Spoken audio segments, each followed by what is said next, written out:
कुछ दिन पहले की बात है, एक वीडियो बहुत वायरल हुई थी जिसमें बैरिस्टर अख्तर हुसैन, जो इस वक्त हमारे साथ स्टूडियोज़ में भी मौजूद हैं, उन्होंने इस वीडियो में निशानदेही की कि अगर आप किसी भी रेस्टोरेंट में खाना खाने के बाद QR कोड को किस तरह से स्कैन कर सकते हैं, किस तरह से चेक कर सकते हैं ताकि आपसे जो टैक्स लिया जाता है वो आगे FBR में जमा होता भी है या नहीं। इस वीडियो में लोगों ने काफ़ी इंफॉर्मेशन ली, काफ़ी आगाही हुई इस वीडियो के थ्रू, और अब FBR भी इस मामले पर सामने आ गया है और उन्होंने ऐसे तमाम रेस्टोरेंट्स जो कि आवाम से टैक्स लेकर आगे जमा नहीं करवा रहे हैं, उनकी निशानदेही करने पर इनाम का ऐलान किया है। जी हाँ, लेकिन ये इनाम आवाम को कैसे मिलेगा, इस सारी सूरत हाल पर बात करने के लिए हमारे साथ स्टूडियोज़ में मौजूद हैं बैरिस्टर अख्तर हुसैन साहब। अस्सलाम वालेकुम, welcome to the show again. Thank you Sonia साहबा। आपने इतनी अच्छी तरीके से वो वीडियो बनाई और आवाम को आगाही दी, और उसके बाद FBR खुद नोटिस लेकर इस मैदान में उतर आया है और उन्होंने अनाउंस किया है कि जी 15,000, if I am not wrong, 15,000 का इनाम है निशानदेही करवाने वालों को। 10 और 20,000। 10 और 20,000 का इनाम। अच्छा, तो ये इनाम मुझे बताएं कि ये किस तरह से डिटेक्ट किया जाएगा? एक तो कि जी जो टैक्स हम दे रहे हैं आगे जाके वो जमा हो रहा है कि नहीं, और फिर FBR पर कैसे रब्ता किया जाएगा? FBR की एक ऐप है सोनिया साहबा, उसमें उसका नाम है टैक्स आसान ऐप। जी, ऐसे उसमें हम जाएंगे। अच्छा, ये एक चीज़ मैं क्लियर कर दूं यहाँ पे कि जब हम गुड्स लेते हैं, कोई भी ग्रॉसरीज़ लेते हैं, कपड़े लेते हैं, जूते लेते हैं, कोई भी जब सामान लेकर हम आ जाते हैं तो उसका टैक्स जो कलेक्ट होता है वो FBR के पास होता है। हालांकि जो वीडियो बनी थी वो रेस्टोरेंट्स पे बनी थी, और रेस्टोरेंट्स का जो डोमेन है टैक्स कलेक्ट करने का वो SRB सिंध रेवेन्यू बोर्ड के पास है, लेकिन ये वीडियो बिल्कुल फेडरल बोर्ड ऑफ रेवेन्यू तक पहुंची और उन्होंने अपने उसमें जुरिस्डिक्शन में जितने भी उनके आते हैं गुड्स की दुकानें या जो भी ब्रांड्स हैं, तो उनके लिए ये मुतारिफ़ कराया प्रोग्राम। 5,000 से अगर कम की ख़रीदारी कर रहे हैं आप, तो उसमें वेरीफाई अगर करते हैं टैक्स आसान ऐप पर जाके आप। जी, मैंने एप्लीकेशन खोल भी लिया आपके कहते ही मैंने खोल के रखी है कि जो है नाजरीन जो है वो भी देख सकें कि ये एक एप्लीकेशन है और इसमें ताजिर दोस्त, इनकम टैक्स रिटर्न, FBR मालूमात और सारी चीज़ें इसमें शामिल हैं। बेहतरीन आपने खोल लिया, मैं भी सामने आपको इसमें, ताकि अगर मैं कहीं खाना खाने जाऊं तो मैं फटाफट, क्योंकि मुझे वो पैसे जमा करने ना 10,000 20,000 ये इंसेंटिव दिया उन्होंने लोगों को कि भाई आप इंडिकेट करें और इनाम हासिल करें। इसमें पॉइंट ऑफ सेल का ऑप्शन है, सेल्स टैक्स, ठीक है, नहीं उसके सामने ही पॉइंट ऑफ सेल का, जी पॉइंट ऑफ सेल, जी उसमें जाएंगे हम। यहाँ पे मेरे पास इंटरनेट नहीं काम कर रहा, उसमें जाकर इसको रिपोर्ट इनवॉइस, जी बिल्कुल।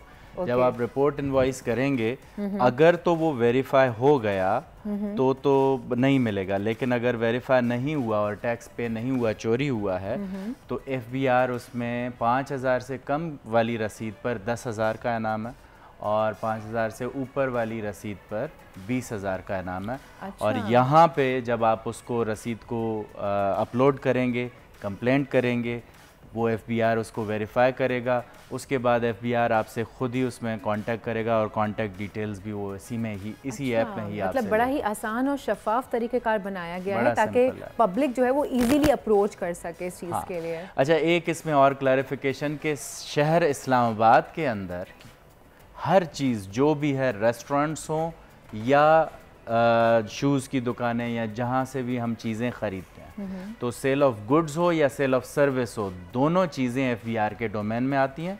तो सिर्फ इस्लामाबाद के लिए रेस्टोरेंट्स भी उसमें आएंगे, और बाकी सूबों के लिए जो आप रेस्टोरेंट्स की रसीदें हैं वो अपने अपने जो सूबे की रेवेन्यू अथॉरिटी है, जैसे सिंध में जो है वो SRB है, सिंध रेवेन्यू बोर्ड, उनकी ऐप है ESRB, वहाँ पर जमा कराएंगे।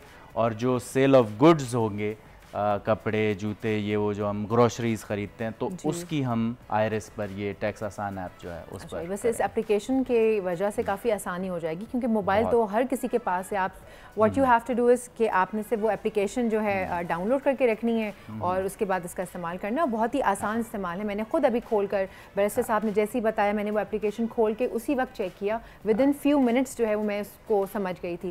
बैरिस्टर साहब, जब हम कहीं खाने पर जाते हैं, मैं कार्ड देती हूँ तो कभी वो 8% काटते हैं, कभी वो 15% काटते हैं। क्या मूड पे डिपेंडेंट है कि कितना काटना है, या कोई पीछे से प्रोसेस है कि ये चीज़ ऐसी हुई है तो भाई इस ख़रीदारी पे इतना % टैक्स होगा? देखिए, सिंध रेवेन्यू बोर्ड का ये लॉ है। उन्होंने क्या किया है कि बोला है कि कैश अगर कोई पेमेंट करता है तो उस पर आप 15% का टैक्स काटेंगे, और अगर कोई कार्ड से पेमेंट करता है तो उस पर 8% काटेंगे। ये इसलिए है क्योंकि आप जो है वो इकोनॉमी को रिकॉर्ड पर लाना चाहते हैं, ट्रांजैक्शंस आप बैंकिंग ट्रांजैक्शंस करना चाहते हैं। लेकिन फिर एक और बड़ी गलत बात की है सिंध रेवेन्यू बोर्ड ने। उन्होंने ये किया है कि रेस्टोरेंट को ऑप्शन भी दिया है कि आप ओवरऑल फ्लैट रेट 15% चार्ज कर सकते हैं, कार्ड या कैश, लेकिन उसके लिए आपने सिंध रेवेन्यू बोर्ड से अप्रूवल लेना पड़ेगा। तो अगर किसी रेस्टोरेंट के पास वो अप्रूवल है तो वो आपको दिखाएंगे और फिर फ्लैट 15% चार्ज करेंगे। लेकिन ये मैं बोलूँगा कि सिंध रेवेन्यू बोर्ड की तरफ से बड़ा गलत ये डिसीशन लिया गया है, नहीं लेना चाहिए था, क्योंकि फिर मेरा इंसेंटिव कार्ड से पे करने का चला गया जी, और उसने जिसने चोरी करनी है टैक्स की वो पहले 8% कर रहा था, अब 15% करेगा।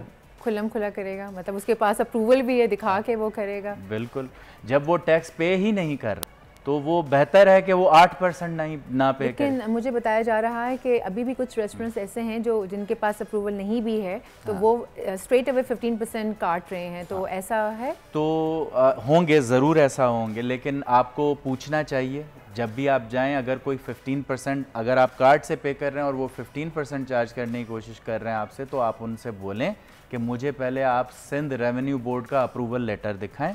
वो दिखाएंगे तो आप 15%, अगर वो अप्रूवल लेटर नहीं है उनके पास तो वो नहीं काट सकते 15% फ्लैट।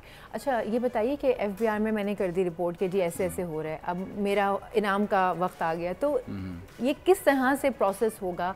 एफबीआर मुझे खुद अप्रोच करके इनाम देंगे, और मैं किस तरह से, आपने तो एक तो तरीक़ाकार है कि एप्लीकेशन के थ्रू, इसके अदरवाइज भी कोई और चीज़ है? नहीं, ऐप पे ही आप करेंगे और एप्लीकेशन के थ्रू, और वहाँ पे आपसे डिटेल लिए जाएंगे, फ़ोन नंबर, NIC नंबर, और फिर एफबीआर आपसे खुद रब्ता करके बताएगा। ये पहले इन्होंने प्रोग्राम कुछ साल पहले शुरू किया था, लेकिन वो बड़ा अजीब किस्म का। उन्होंने कहा था जो भी आप रसीद मिल रही है आपको, बस वो आप जो है जो पे किया आपने टैक्स वो आप अपलोड कर दें तो हम आपको इनाम देंगे। लेकिन उसमें तो कोई चोरी नहीं पकड़ी जाती थी, बस लोगों में अवेयरनेस बढ़ाने के लिए। लेकिन ये जब वीडियो आई उन तक पहुंची, मेरा राब्ता भी हुआ बोर्ड में, हेडक्वार्टर्स में इस्लामाबाद में, उन्होंने इस चीज़ को अब कहा कि नहीं, ये आप जो बात कर रहे हैं वो सही है कि जो इनवॉइस गलत है, जहाँ पे टैक्स एवेजन हो रहा है, वो रिपोर्ट होती है तो हम इनाम देंगे। तो इन्होंने जल्द से कर भी दिया। मुझे बड़ी हैरत हुई कि पाकिस्तान के अंदर इतनी जल्दी भी एफबीआर जैसा इदारा। अच्छा, वैसे आज इनकम टैक्स रिटर्न जमा करवाने का आखिरी दिन है। कल था, हो चुका है, मतलब ओके, कल था, हो चुका है। तो दूसरी एक्सटेंशन थी एग्जैक्टली। सो अब जिनके नहीं हुए हैं उनका क्या होगा? बहुत गलत एक तो वो हैं जो जी जिन्होंने कभी भी टैक्स भरा ही नहीं है। अच्छा। मतलब रिटर्न्स कभी भी फाइल नहीं की, वो एफबीआर के साथ रजिस्टर्ड नहीं है, उनके लिए अलग लॉज हैं। और एक वो हैं जो पिछले साल भरा था, उससे पिछले साल भरा था, लेकिन इस दफ़ा नहीं। तो एक है लेट टैक्स पेयर और दूसरा है नॉन फाइलर, लेट फाइलर और नॉन फाइलर। तो नॉन फाइलर के लिए भी बड़े नुकसानात हैं और लेट फाइलर के लिए भी नुकसानात हैं। दोनों के लिए ही नुकसानात हैं। बस तो जनाब दोनों के लिए ही नुकसानात हैं। क्यों नहीं भरा वक्त पे आप लोगों ने? अब जो बैठे प्रोग्राम अफसोस कर रहे हैं वो करते रह जाइए। प्रोग्राम का वक्त ख़त्म हो चुका है। बहुत बहुत शुक्रिया बैरिस्टर साहब तशरीफ़ लाने के लिए, एज ऑलवेज इतनी इन्फॉर्मेशन देने के लिए बहुत शुक्रिया एक मरतबा पे। सब्सक्राइब करें और बेल दबाएं ताकि कोई खबर रह न जाए।